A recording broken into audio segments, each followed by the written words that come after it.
children, the most precious objects they gave to them to protect. How could that be if they're our enemies, mortal enemies? Because they're not. It's not a religious conflict. That's a Zionist ploy of accusing everybody of being anti-Semitic. You want peace? You want to have a conference here of peace? Step back and look and read the facts. Not the facts that's been misconstrued by the Zionist propaganda. The facts that are realities. The facts on the ground. How we've been living for hundreds of years in Yemen, in Morocco, in Tunisia, in Palestine, in Egypt. What Arab land have not Jewish people been living together with Muslims without any human rights groups? Tell me what land the Jews did not live in harmony with the Muslims. In Iran, we have over 25,000 Jews there, thank God. Why? Because this is not a religious conflict. It's purely because of a political movement, a relatively new movement, which is antithetical, contradictory to the Jewish religion of thousands of years. Judaism is spirituality, a religion of compassion to emulate God. Zionism must be created 100 years ago by atheists, people who have abhorred religion, who wanted to transform Judaism from religion to nationality, to a purely materialistic base, godless in its essence. That is not Judaism, and they have no right to use the name of Israel. They've usurped our name, they've stolen our symbols, and they've stolen our identity. And they are causing death and destruction year in and year out. For over 50 years, death and bloodshed has not stopped because of a pure ideological belief called Zionism. They sacrifice on their idol bodies, human beings, hearts, souls. They rent, they've destructed houses, they've destructed people's lives. What can we do about this? Let's step back and think. There is a solution with God's help.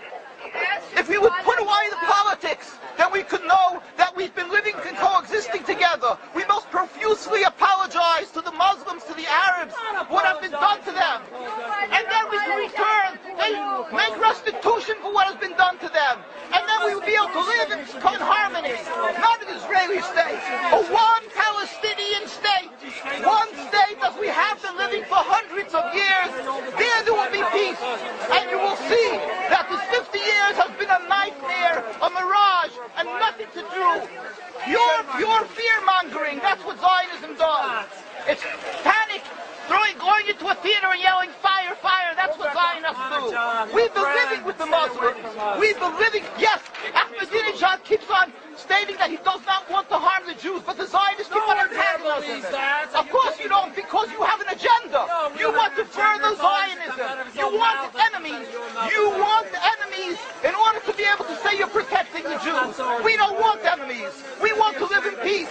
We have been always living in peace with the Muslims, and we will, with God's help, continue to live with them in peace. We implore the participants in this conference, read, step back, study the history truthfully, and see what the true Jewish voice is of hundreds of thousands of Jews who are still true to their religion, whether they're living in Jerusalem, whether they're living in New York. What do these Jews in Williamsburg section of Brooklyn, hundreds of thousands of Jews who are the most God-fearing in the community, why are they all opposed to the state of Israel?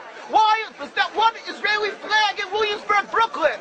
These are the most God-fearing religious Jews. Why don't they fly an Israeli flag? They have hospital help. They have Hatzolah, ambulatories, and everything free of charge to help people. The most greatest charitable organizations. Why these compassionate people don't support the state of Israel? They don't go to Israel. Why not? Because they don't like Israel. Why not? Because the self-hating Jews? Trying to build a Jewish state. Why? Are they fools? Are they fools? The reason is simply because they fear God. And I know why. You don't know why, and I know why. Because they're God-fearing. And God forbid us to have a state. We are in exile by God. We decree exile. And we are forbidden to oppress the people. We are forbidden to oppress the Palestinian people and steal their houses. That is what Judaism says. Thou shalt not steal. Thou shalt not kill. We have no right to the rule over the land of Palestine.